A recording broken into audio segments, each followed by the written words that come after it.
Sa mapagpalayang araw po sa ating lahat, mga kaibigan.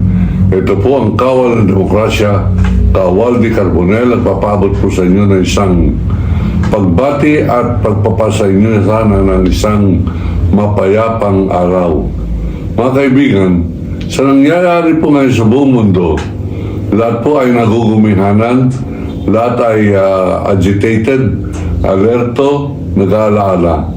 Hindi po tayo magtatakan yan sapagkat kumilos ang Amerika nang hindi po naaayon sa inaasahan ng buong mundo.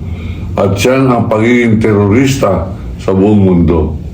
Mga kaibigan, tayo po ay maninindigan. Ako po, si Kawal ng Demokrasya, ay naninindigan na hindi po ako sumasang-ayon dyan po sa aksyon na yan ng Amerika na pagsalakay sa isang sovereign country. Ang ibig po sabihin niya ng sovereign, meron po sariling gobyerno, may sariling batas, may sariling mga alituntunin sa kanya mga taong nasasakupan.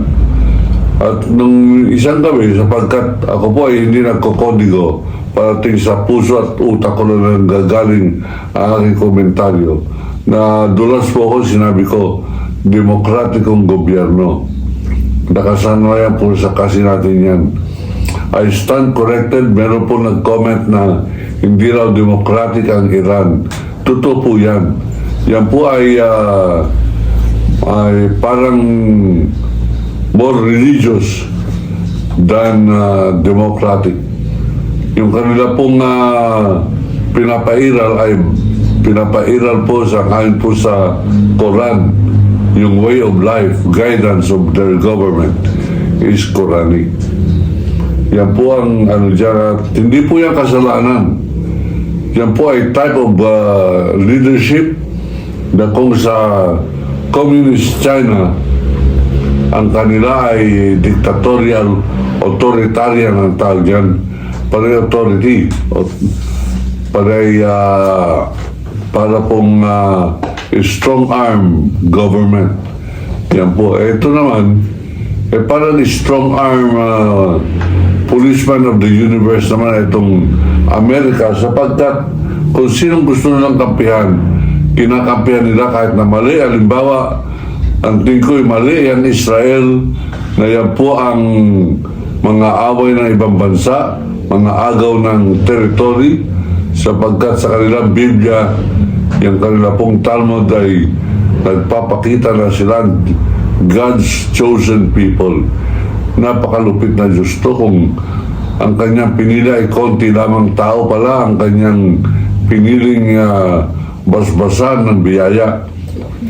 Ganun pa man, tayo po ay hindi nandito ngayon sa palatuntunan ito upang diskusin natin ang relihiyon. Naniniwala po ko na hindi matatapos ng isang buwan ang ating pagdidebate tungkol sa relihiyon. Itong kontrobersya na umabot na po ng 20,026 na taon. Yung kontrobersiya tungkol sa relihiyon. Ganun pa man, mga kaibigan, tayo po ay naninindigan lamang bilang isang veteran journalist, bilang isang Pilipino, bilang isang manunulat, at bilang isang Pilipinong naniniwalang dapat panatilihin natin at bigyan natin halaga ang ating pagiging sovereign, bigyan natin ang halaga ang ating pagiging democratic, at huwag po natin pababayaan na ang legacy o yung pamanang pagkatao, pamanang katuruan ni Rodrigo Roa Duterte ay papairalin pa natin. Yung kabastusan na pinakita ni Congressman Bong Suntay at isang abogadong ambulance chaser na sa katauhan ni Ferdinand Topacio, yan po ay tatak Duterte. Akala nila dahil dyan tayo matatakot, dahil sa kanilang siga-sigang kultura tayo'y magigitla. Pakasiga-siga po yan. Pero tayo po hindi nagigitla sa mga siga-siga. Kaya nga po, ating pong binigyan ng komentaryo ang ating pong pagkundina sa kababuyan ni Topacio at ni Bong Suntay. At siyang legacy na yan ang ating pong lalabanan, yan ang ating pilita itutuwid upang hindi mamana ng ating pong mga nakababatang Pilipinong kababayan. Yang kababuyan ng isang Duterte, yang tatak Duterte na yan, mali. Yan po ay dapat wag tularan. Wag natin lalong tularan yung mga tatak Topacio, mga DDS wannabe, ito sila Bong Suntay, at marami pa po yan, mga ganyang klase na mga leaders natin.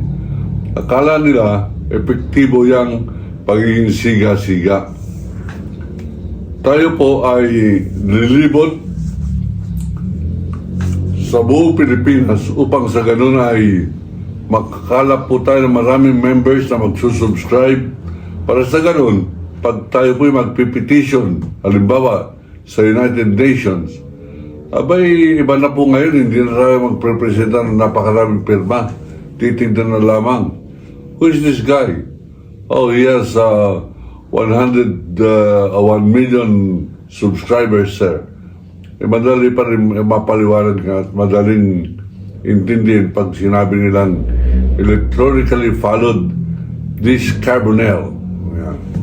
Kaya nga po, tayo ay muli makikiusap sa inyo na, ayan, nakikiusap po ko. Please, mag-subscribe po kayo. 123,180 na po tayo.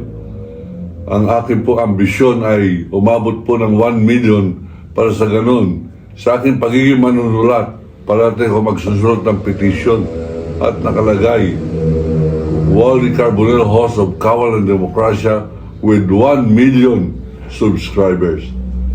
Yan po ang ambisyon po natin. At yan po ay magagamit pa rin natin sa aking paniniwala na out of 120 million Filipinos, meron pong 1 million na maninindigan, pareho po ng ating paninindigan, at tayo po ay may mga proyektong ilalahad at papangunahan pag inabot po natin itong 1 million na ito. Isa po yan yung every Monday, 9 o'clock, noise barrage tayo. Lahat ng mga subscribers ng Kawal ng Demokrasya, aanyayahan po natin sabay-sabay. 9 o'clock every Monday, mag-iingay po tayo. Bakit po 9 o'clock? Laban po sa 9 dash line ng China. Bakit every Monday? Yan po yung flag raising day ng lahat ng government official. Imagine po ninyo pagka meron nag-iingay every Monday ng 9 o'clock, 10 minutes or 9 minutes, abay makagawa po tayo ng mga pakikibaka na hindi po tayo nagpapaputok ng baril. Paparamdam po natin sa kanila na kakaisa Pilipino, maraming nagsasakripisyong Pilipino na mag-aabala upang mag-subscribe. Libre naman po yan, wala naman kayong gagawin kundi pipindot lamang. At kung gusto po ninyo mapakalat ang ating po mga pananaw, paninindigan, share lamang po ninyo. Yan lang naman ang aking pong pakiusap sa inyo. At doon po sa mga bumibili po ng libro, abay maraming salamat po sapagkat nakakatulong po tayo na palaganapin pa ang ating pong programa. Nakatulong po ito sa pang-araw-araw natin gastusin ngayon. Kung kayo po ibibili nito, i-text nyo lamang sa aking numero 0954-337-3576. I-text lamang ninyo ang inyong pangalan at ang inyong delivery address. Pag natanggap na ninyo, at saka lamang kayo mag-GCash ng 1,000 pesos sa isang libro. Maraming salamat po doon sa taga 100 Island na nung naintindihan niya ang pakay ng ating pong programa, abay bumili po ng 5. Sabi ko, bakit po 5? Yung isa akin, yung 4, paparegalo ko sa mga special na kaibigan na pareho kong aktivista ang pag-iisip o pareho kong nagmamahal sa ating bayan. Maraming salamat po. Ito po ang ating pong libro, A Country Run Like Hell. Ako po ang author niyan. Ito pong demonyo, alam niyo na kung kanino mukha yan sa harap niyang cover. A Country Run Like Hell.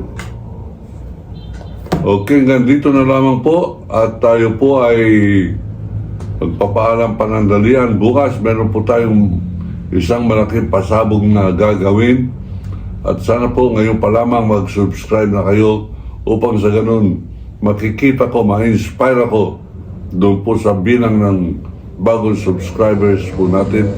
Ngayon ay nasa 123,180 subscribers po tayo. Ang ambisyon ko po ay 1 million out of 120 million Filipinos. Tulungan po ninyo ako. Maraming salamat po. Ako po si Kawaldi Carbonell, nagsasabing iniibig ko ang Pilipinas. China, layas!